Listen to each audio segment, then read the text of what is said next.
पूरा ध्यान लगाए, तभी हमारा जीवन सफल होगा। चलिए, आज के लिए इतना ही, कल हम फिर आएंगे। प्रणाम बाबा जी। सरला बाबा बिरजूनाथ की परम भक्त थी। वो हमेशा उनका प्रवचन सुनती थी।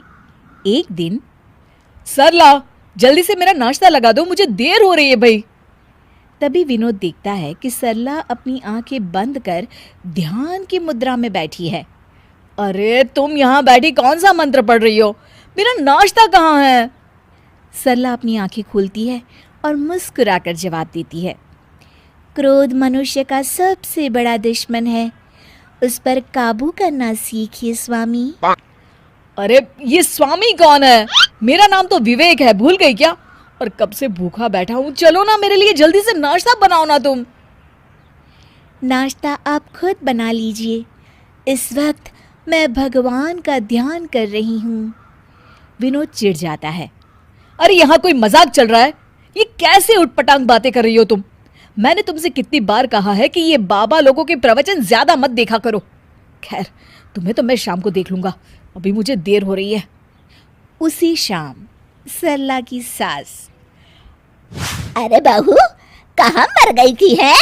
घर में इतना काम पड़ा है और तू है कि बाहर सैर सपाटा कर रही है।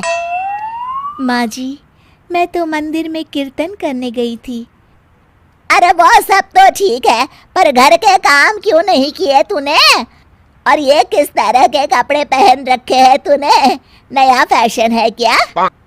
नहीं माँ जी, ये तो हम सन्यासियों के कपड़े हैं। आज से मैं सिर्फ भगवान की भक्ति करूंगी। अच्छा, और घर के काम कौन करेगा? घर के काम तो आप करेंगी माँ जी। अच्छा, मैं चलती हूँ, मेरा ध्यान का समय हो गया है। सरला अपने कमरे में चली जाती है। इस तरह सरला घर के काम करना बंद कर देती है और मजबूरी में सरला की सास को घर के सारे काम करने पड़ते हैं।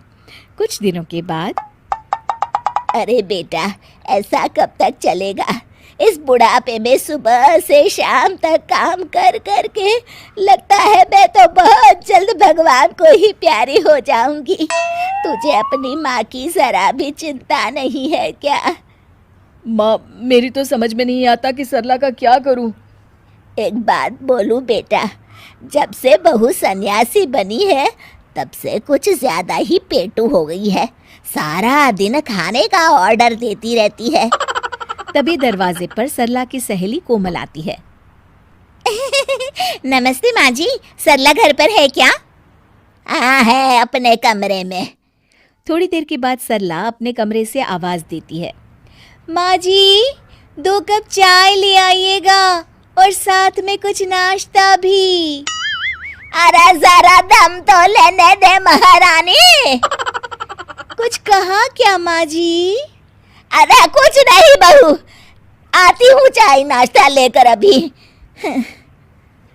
सरला की सास जैसे ही नाश्ता लेकर कमरे की तरफ जाती है कि दोनों के जोर जोर से हंसने की आवाज सुनाई देती है। सरला की सास वहीं रुककर दोनों की बातें सुनने लगती है। मान गए तुझे सरला, आखिर तू शर्त जीत गई।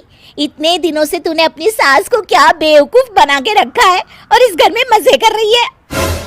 अरे वो बुढ़िया आधी बेवकूफ तो पहले से थी, मैंने अब उसे पूरी बेवकूफ बना दिया। अच्छा, तो ये बात है। ठहर जा बहू, अब तू देख ये बेवकूफ बुढ़िया क्या करती है। सरला की सास अपने बेटे विवेक को सारी बात बता देती है। अगले दिन, क्या हुआ माँ जी, ये सूटकेस लेकर आप लोग कहाँ जा रहे हैं?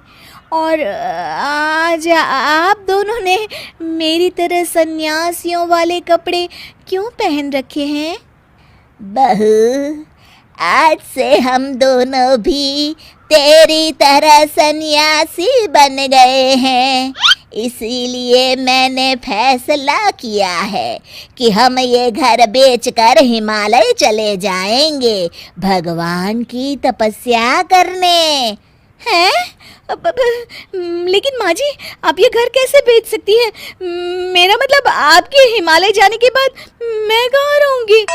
अरे तू भी तो सन्यासी है, और एक सन्यासी को घर की क्या जरूरत। चल तू भी अपना सामान बांध ले, चल जल्दी कर बेटा। बाबा बिरजूनाथ बिल्कुल सही कहते हैं। ये घर बार रुपए पैसे सब मोह माया है, इसलिए तो मैंने आज से अपनी नौकरी भी छोड़ दी है। अरे वो बिरजू बाबा पागल है, उसकी सुन के आप दोनों ने इतना बड़ा कदम उठा लिया। क्या कहा बहू तूने? अपने सामने कोई और रास्ता न देख वो सच कबूल कर लेती है। मुझे माफ कर दीजिए माँ जी, मैं आज तक नाटक कर रही थी।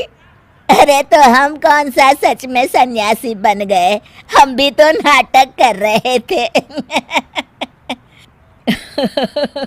माँ ने बिल्कुल सही कहा।